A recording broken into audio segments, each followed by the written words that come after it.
अस्सलाम वालेकुम। ये आप लोग बहुत ज़्यादा कमेंट्स में कहते हैं कि मैं सवालों के जवाब नहीं देता, तो आज मैंने डॉक्टर अंबर से कहा है कि जो कमेंट्स में लोगों ने क्वेश्चन किए और जो ज़्यादा लोगों के फ़ायदे के लिए वो हमने क्वेश्चन निकाले हैं। ये आप लोगों के ही क्वेश्चन है, हम मेंशन नहीं करेंगे नाम कि किसने पूछा है, आपको खुद ही समझ आ जाएगी जिसका भी क्वेश्चन हुआ।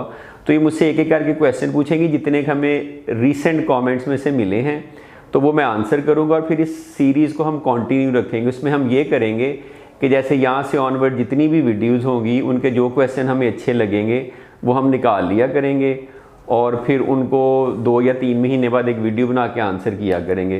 तो जी डॉक्टर अंबर पूछें क्या क्या क्वेश्चन है। सर एक क्वेश्चन है जो यूजुअली हम मोस्ट ऑफ द व्यूअर्स ने पूछा है कि व्हाट इज क्रेटिनिन, क्या होता है क्रेटिनिन। बेसिकली हम ये टेस्ट करते हैं किडनी पेशेंट में, तो अच्छा, बड़ा अच्छा क्वेश्चन है। इसमें क्रिएटिनिन, ये कि क्रिएटिनिन बेसिकली आप समझ लें कि एक बाई प्रोडक्ट है जो आपके मसल की ब्रेकडाउन से उसकी प्रोटीन में से निकलती है, तो वहाँ से निकल के ब्लड में आ जाती है और किडनीज इसको जिस्म से बाहर निकाल देते हैं। अब जब किडनीज बाहर निकाल देकर तो किडनीज नॉर्मल काम कर रहे हैं, 100% काम कर रहे हैं, तो वो जितनी प्रोड्यूस होगी उतनी ही बाहर निकाल देते हैं। तो ब्लड में एक उसका खास लेवल रहता है 1 के अराउंड, तो 1 का जो लेवल है सीरम में या ब्लड में क्रिएटिनिन का वो नॉर्मल है।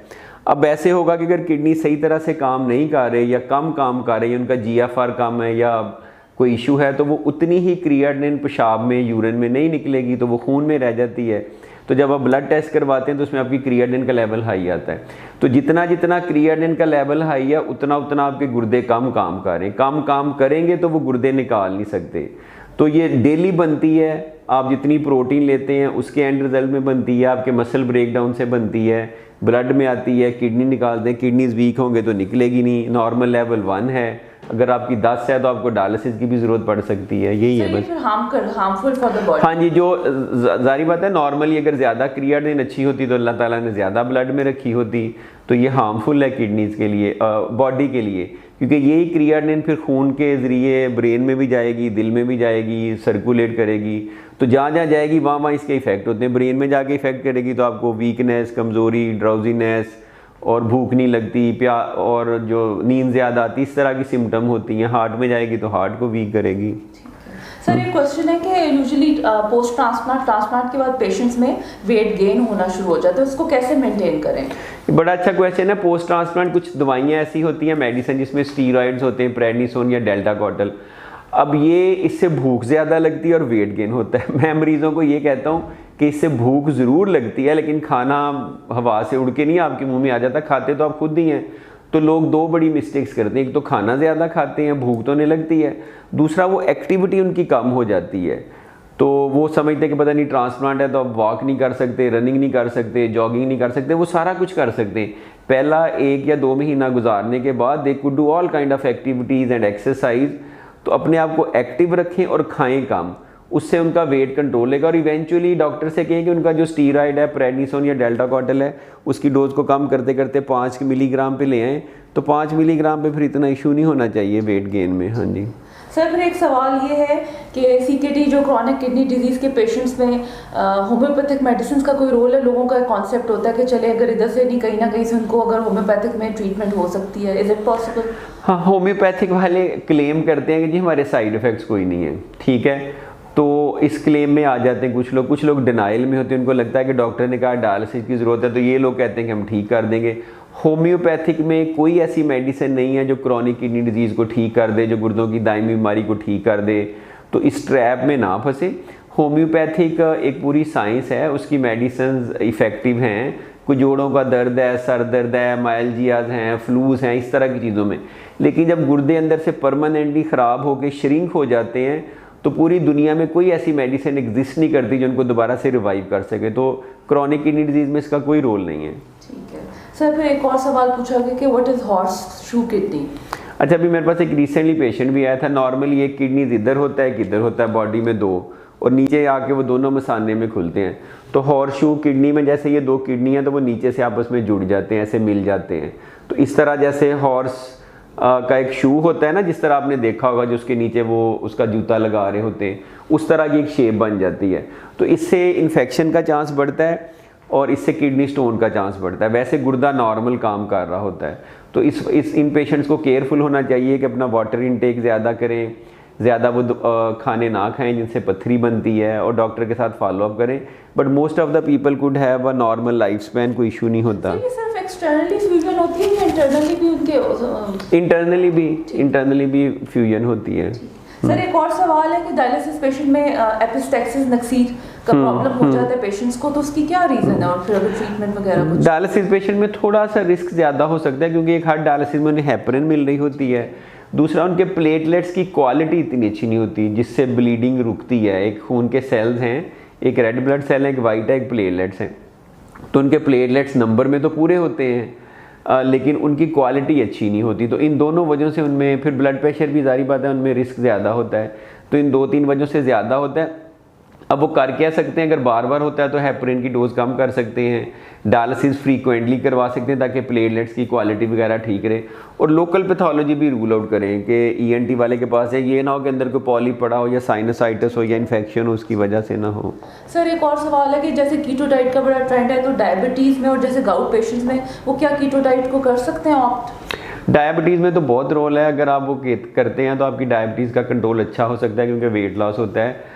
जिन लोगों में गाउट है या हाई यूरिक एसिड है, चूँकि कीटो डाइट में आपने कार्बोहाइड्रेट्स 50 ग्राम या 5% लेने होते हैं, तो आप you and up taking more protein, तो किडनी स्टोन का चांस बढ़ सकता है, यूरिक एसिड ज़्यादा होने का चांस बढ़ सकता है, और किडनी डिजीज़ की प्रोग्रेशन का चांस बढ़ सकता है। तो आई वुड रिकमेंड कि केयरफुली लें और नेफ्रोलॉजिस्ट से मशवरा करके लें। ठीक है सर, एक और सवाल है कि अगर क्रिएटिनिन 2.5 है तो एम्लोडाइपिन ले सकते हैं पेशेंट अगर किसी को? हाँ जी, एम्लोडाइपिन का क्रिएटिनिन से कोई ताल्लुक नहीं है। क्रिएटिनिन चाहे 10 है या 15 है, एम्लोडाइपिन ली जा सकती है, सेफ है, कोई इशू नहीं करती। ठीक है सर, एक और पूछा गया कि आईजीए नेफ्रोपैथी है for 7 months and patient is on steroids वो ले रहा है, तो उसका जो ब्लड प्रेशर कंट्रोल नहीं हो रहा, तो वो क्या स्टीरॉइड्स की वजह से है या किडनी डिजीज की वजह से कंट्रोल नहीं हो रहा? आईजीए नेफ्रोपैथी पे मैंने पूरी वीडियो बनाई है। इस पेशेंट का जो ब्लड प्रेशर नहीं कंट्रोल हो रहा, वो in it self IgA nephropathy वजह हो सकती है, उसकी वजह से क्रॉनिक किडनी डिजीज़ वजह हो सकती है,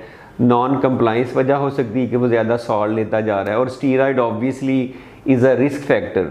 तो अगर स्टीरॉयड लेना ज़रूरी है, प्रोटीन 1 ग्राम से ज़्यादा आ रही है, तो उसकी डोज़ कम करके देखें, वेट अपना कम करें, सॉल्ट इनटेक कम करें, ब्लड प्रेशर की मेडिसिन को ऑप्टिमाइज़ करें। तो ये कोई एक फैक्टर नहीं है, ये मुख्तलिफ चीज़ें मिल के इसका ब्लड प्रेशर अनकंट्रोल कर रही हैं। ठीक है सर, एक खातून ने पूछा है कि फर्स्ट प्रेगनेंसी पे उनको एक्यूट किडनी इंजरी हुई थी, तो अगर वो दोबारा से सेकंड प्रेगनेंसी होती है तो फिर क्या उनको दोबारा से ये हो सकता है अगर उनका क्रिएटिनिन 2.1 है?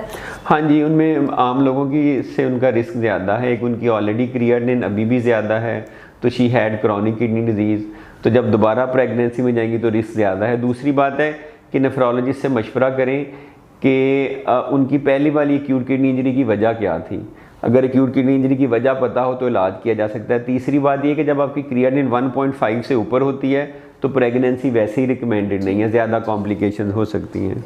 सर फिर एक ये सवाल है कि कॉफ़ी, विनेगर, सिरका या अचार, पिकल, क्या ये गुर्दों के लिए नुकसानदेह है अगर वैसे नॉर्मल हम डाइट में लें तो?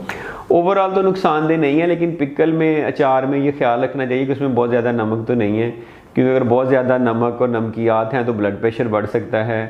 और सिरका वगैरह का कोई नुकसान नहीं है, चाय कॉफ़ी का कोई नुकसान नहीं है, अनलेस कि आप बहुत ज़्यादा ना पिए और उसमें बहुत ज़्यादा वो क्रीम और चीनी और ये ना डालें, फिर ऑब्वियसली मेटाबॉलिक सिंड्रोम होगा, वेट आपका बढ़ सकता है। इन इट सेल्फ चाय और काफ़ी नुकसानदेह नहीं है, अनलेस कि एक्सेसिव ली जाए कि 12-12 कप आप पी रहे हैं, 2 से 4 cup is not an issue. Sir लेकिन सीकेडी पेशेंट में तो रिस्ट्रिक्टेड है। सीकेडी में अगर ओवरऑल फ्लूइड रिस्ट्रिक्शन है तो एक तो वो फ्लूइड में आ जाएगा, दूसरा वैसे सीकेडी के पेशेंट ले सकते हैं, कोई उसमें इशू नहीं है। हाँ सर एक और सवाल है कि रोल ऑफ प्रोबायोटिक्स, क्या ये यूरिया को या क्रिएटिनिन को उसका कोई कम करते हैं, क्या रोल है बेसिकली प्रोबायोटिक्स? हाँ, हो सकता है कि थोड़ा सा आपकी यूरिया की एब्जॉर्प्शन गट से कम करके वो यूरिया का लेवल थोड़ा कम करें, लेकिन ये कोई सिग्निफिकेंट ट्रीटमेंट नहीं है जो आपकी गुर्दों की दायमी बीमारी को हेल्प करेगी। इसी तरह रेनाडेल वगैरह आती है, तो कोई एविडेंस नहीं है, कोई साइंटिफिक बेसिस नहीं है। Overall it might be good for your health, लेकिन क्रॉनिक किडनी डिजीज़ में कोई ख़ास बेनिफिट नहीं है।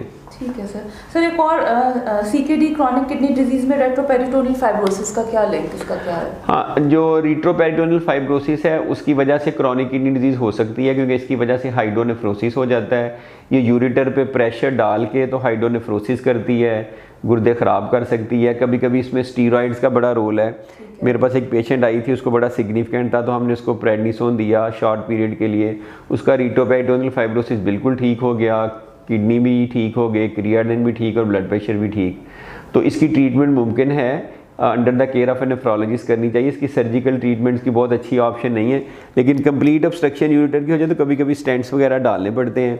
तो it is associated with chronic kidney disease, retroperitoneal fibrosis. It could cause chronic kidney disease, और इसकी मल्टी डिसिप्लिनरी ट्रीटमेंट है कि यूरोलॉजिस्ट भी देख रहा है, नेफ्रोलॉजिस्ट भी देख रहा है, फिजिशियन भी देख रहा है, सारी कोलैबोरेशन के साथ। हाँ जी, हाँ जी।